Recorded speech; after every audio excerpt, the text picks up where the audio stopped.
มาแล้ว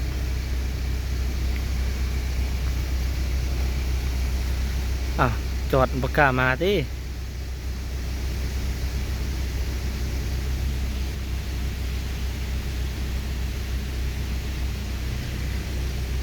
ขึ้นมาอะไร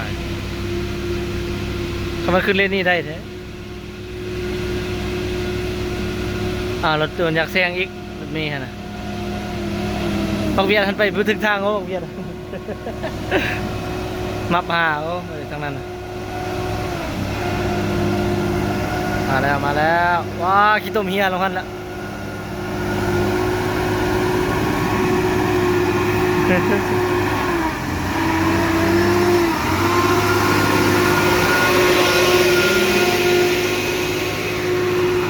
สปีดเต็มที่เนาะ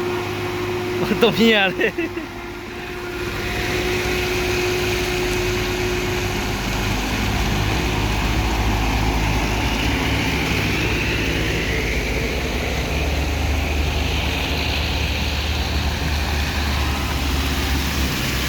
มาเบิ่งคันที่สองมาแล้วเจฟานรอดบ่เจฟาน รอดบ่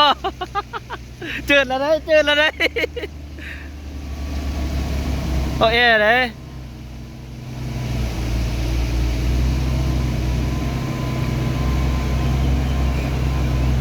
มาแล้วเจฟานมาแล้ว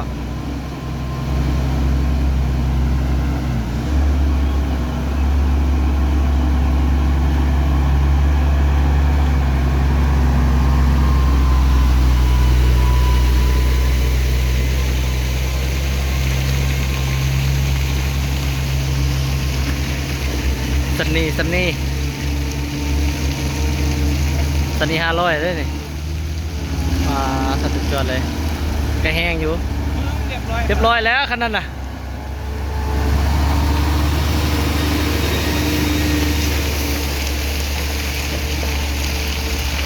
เรียบร้อยโอ้ยมาถึงทางแล้วคันนั้นน่ะลอยแล้วคาแล้วเป็นรถ500,000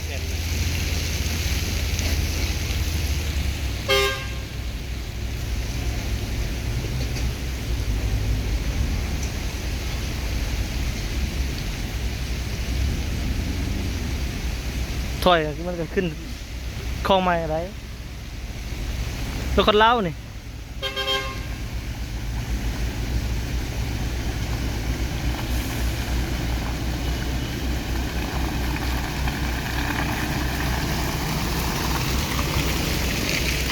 โอ้คันบ่ถอยอีกบ่ได้สำนั้นน่ะจะขึ้น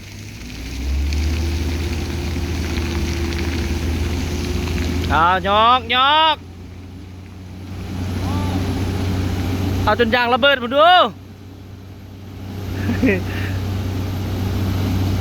เรียบร้อย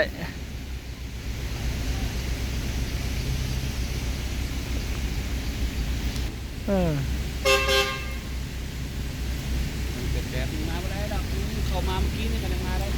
โอ้เป็นฮักเมอร์นี่ต้องฮักซื้อไปได้อยู่เป็นฮัก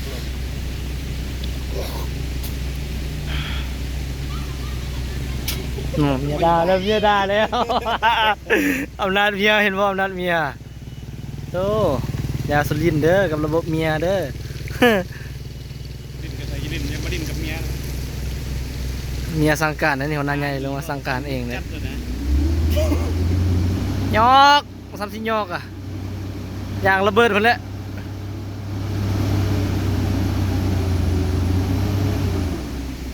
ร้อยยอมเสียทุกช้า500,000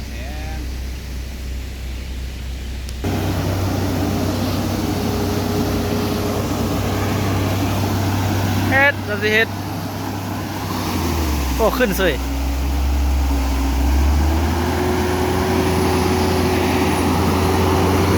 ยอดหลายที่ว่าพอขึ้นสวยขันเมียมาสั่งเลยพอขึ้นซ้ำนี่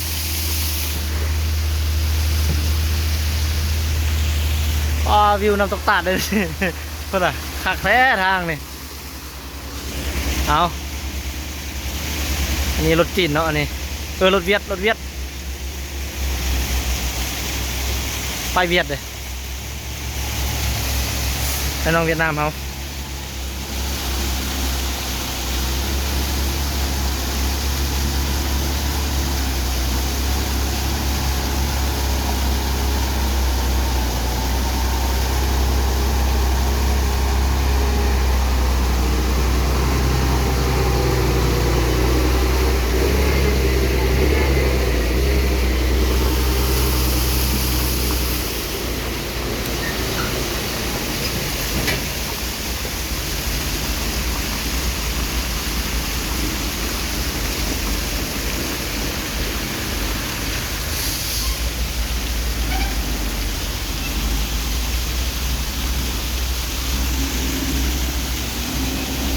ง่ายอีกแล้ว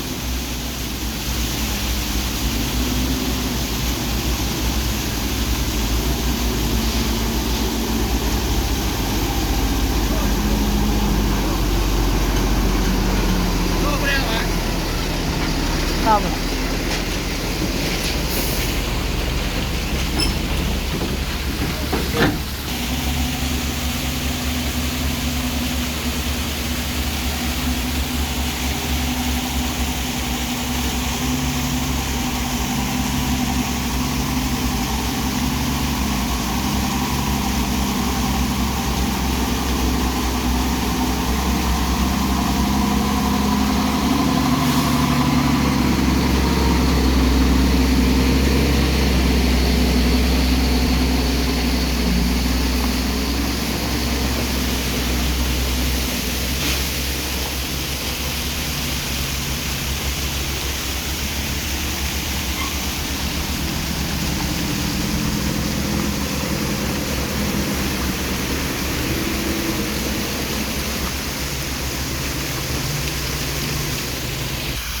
อีไปทงก่อนอยู่ฮั่นเนาะบอกว่าสิฟ้าไปให้รถขึ้นมาก่อนญาติจะไม่ได้ไปกันปั่นสิไปได้แห้งเสียเวลาก็เก่าซ้ำอันนี้พี่จีนใหญ่ได้นี่พี่แล้ว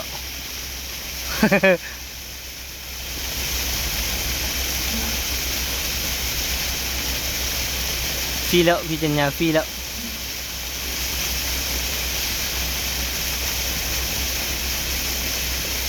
โอ้บริฟีแล้วสันหลงเลยนี่เนาะห่างหลากบางใหญ่ปลาเถอะบางใหญ่บางกว้าง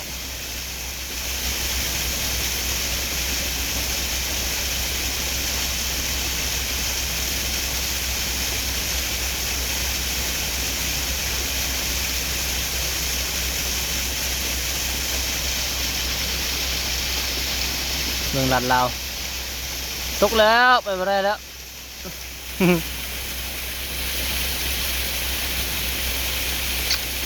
ทำไมง่ายมาอะไรจังหน่อย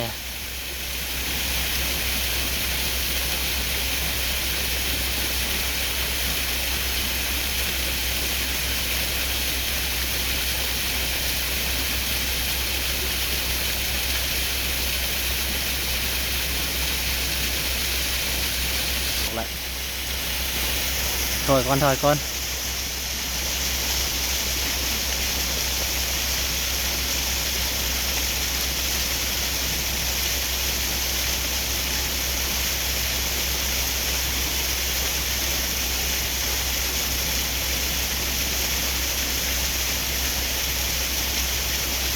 ยกวันเนี้ย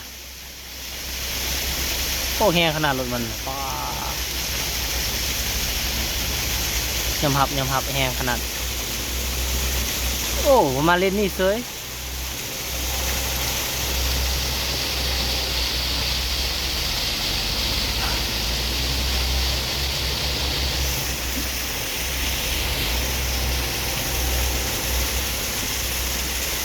อย่าลิ้นกับระบบแม่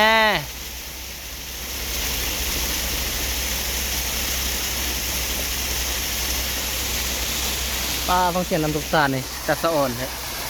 จวกเลยคนน่ะสองสั้นทำได้ ง่ายเลย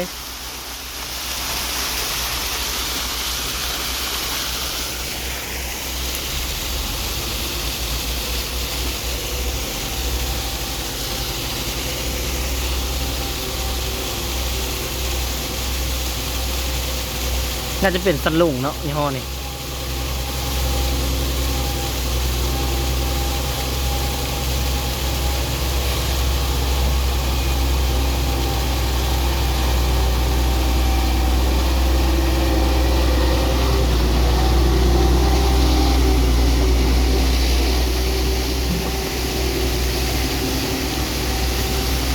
ยาวพิลึกกับห่างเลยนะกว้างอ่ะ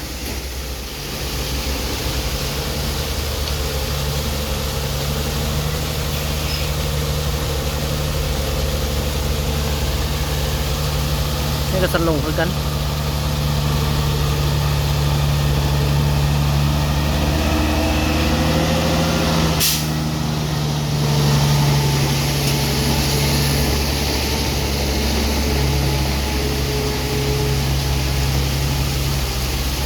ใช่โฮโวอ่ะเจิดแล้วโฮโวอ่ะเจิดแล้ว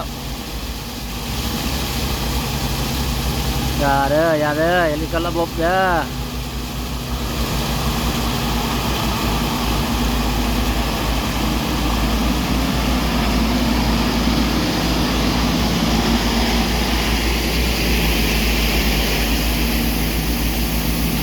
โอ้มันยี่ห้ออย่างบูฮู้เลย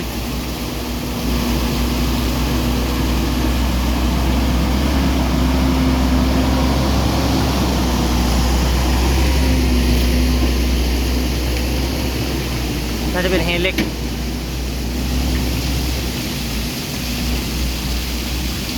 บริกรรมใส่จริงใจ100%ว่าท่านพันว่าสายาเพิ่น